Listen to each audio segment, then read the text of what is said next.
Hail and welcome. My name is AdamRanger, and some of you may know me as a long-time member of the Pentacle Drummers. The Pentacle Drummers supported the unveiling of the blue plaque for Doreen Valiente all those years ago in Brighton. And Doreen being seen as the mother of modern witchcraft to many, it was a great honour for the Pentacle Drummers to be there and support the event. Sadly, the guys can't all be with you here today for this event, so you're lumbered with me instead. But what am I going to do? Well, I thought I'd tell you a story. Now, what story though? Well, I've heard, I'm not entirely sure, but I've heard that Doreen's ashes are scattered on the South Downs. And I like to think they're scattered within the gaze of the Long Man of Wilmington, that great chalk figure that sits on Windover Hill just outside of Eastbourne in East Sussex. And nobody really knows how that chalk figure got there, who carved him, when or why. But I've written a story that is an origin story for the Long Man of Wilmington chalk figure. And it's called The Giant's Treasure. I hope you like it.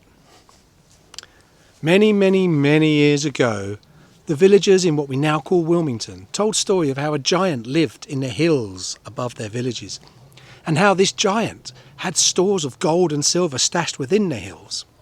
But the villagers didn't really care about the gold and silver of the giant, because the giant was benevolent. He looked after them and he looked after the land around them. Many times they would tell stories about how, in bad weather, they felt an unseen hand gently guide them from the top of the hills into the safety of the valley below. The farmers, too, would tell stories about how, in really bad weather, they couldn't get up to the sheep and the cattle out on the hill. But come the morning, those sheep and cattle were safely in the pens in the valley. And the farmers would tell you it was the giant who took them off the hill and put them into the valley in safety.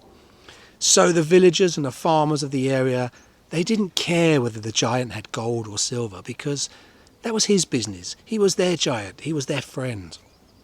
However, tales of gold and silver do funny things to people, and not everyone is as willing to let those tales of gold and silver lie unchecked. And the tale reached a group of raiders from overseas. Now, we might call them warriors, or we might perhaps call them pirates in these days. But those raiders, they heard about the treasure and they meant to get it. And they hatched a plan to deal with the giant so that they could find the treasure. So they sailed their boat to what is now Pevensey and walked over the hills. And at night time they dug 2 large pits. The first was very, very deep. And they covered this over with turfs and leaf, so you wouldn't actually see it was there.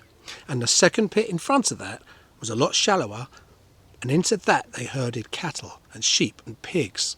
And then they all hid in the undergrowth around the bottom of the hill. And as the sun rose, the distressed calls of those sheep and pigs and cows in that hole reached the ears of the giant.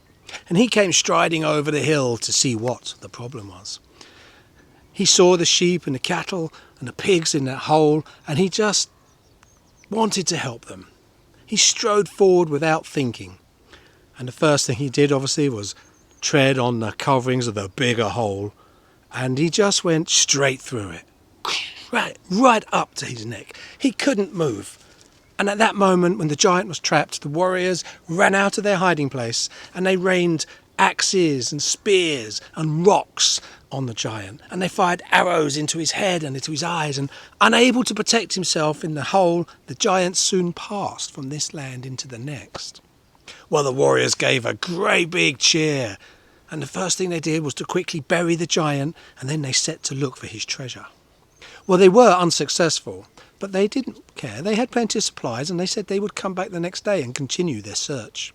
And that is exactly what they did. The next day, though, when they arrived to search for the treasure, the first thing they saw was the body of the giant lying on the hill where they had buried him. Well, thinking the villagers were playing silly tricks on them, they quickly reburied the giant and set to look for the treasure again. But once more they were unsuccessful. They found no gold and no silver. But they weren't disheartened just yet. They decided to come back tomorrow and continue the search.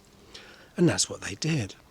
The next day when they arrived, once again the body of the giant was lying on the hill where they had buried him, as if the land refused to give up the body of the giant.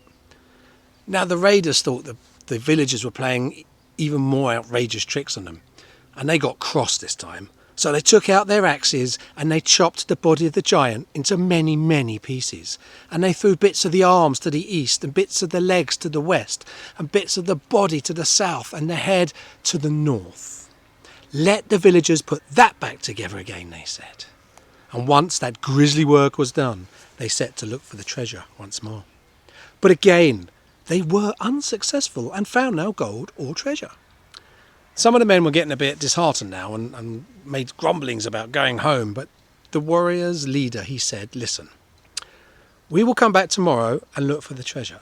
And if we don't find the treasure tomorrow, well, then we'll go into the villages and around the hills and do a bit of pillaging and wanton destruction. I'm sure we'll find something worth taking home with us. Well, that cheered his men up no end, because if there's one thing that a raider likes as much as treasure, it's a bit of pillaging and wanton destruction. So the next day, as the sun rose, the raiders returned to the spot to look for the treasure. This time, there was no body of the giant on the hill. But in its place was a giant chalk figure, a giant outline of the giant, like some ancient crime scene investigates figure. His arms were outstretched, his legs were outstretched, and he had in his hands 2 great poles. Or perhaps he was holding the edge of the pit that he was in and pushing himself out. The warriors moved over to the figure and weren't quite sure what they were looking at. But as they got closer to the chalk figure, a vast wind came over the top of the hill. Perhaps that's why that hill is called Wind Over Hill to this day. But that wind came over the hill and it turned into a whirlwind. And this whirlwind picked up each and every one of those warriors. And they screamed and screamed as the wind span them around before finally throwing them to the 4 corners of the earth, to the north and the south and the east and the west. Not one of those warriors was ever heard of or seen again in this land. Now, if we fast forward to the current day, that chalk outline of the giant is still there. Like the land refuses to give up one of its own. It's still there looking out over the valleys with its gaze and its protection, and we can all go and visit him. But it's said that if you go to that site and you mean harm to the land or the people around it, then you will hear the sound of those warriors screaming in the wind as you get close. But if you mean the land no harm, all you will hear is the beautiful song of the wind and the song of the birds in the air around you. But, I hear you ask, what of the giant's treasure? Well, I'm glad you asked, because if you go to those hills, Wind Over Hill, at Beltane, now that's springtime to those of you who may not be aware, if you go to those hills at Beltane, you will see on the side of the hill a host of cowslips and buttercups and daisies, and that is the gold and silver of the giant. Now that, I think you will agree, at least I hope you would agree, is a far better treasure than just coins of the realm. So there we are, the giant's treasure. Could be how the Long Man of Wilmington came into being, couldn't it? I'll let you decide. But enjoy the rest of this event. Until we can all meet again, on behalf of myself and the Pentacle Drummers, I bid you hail and farewell.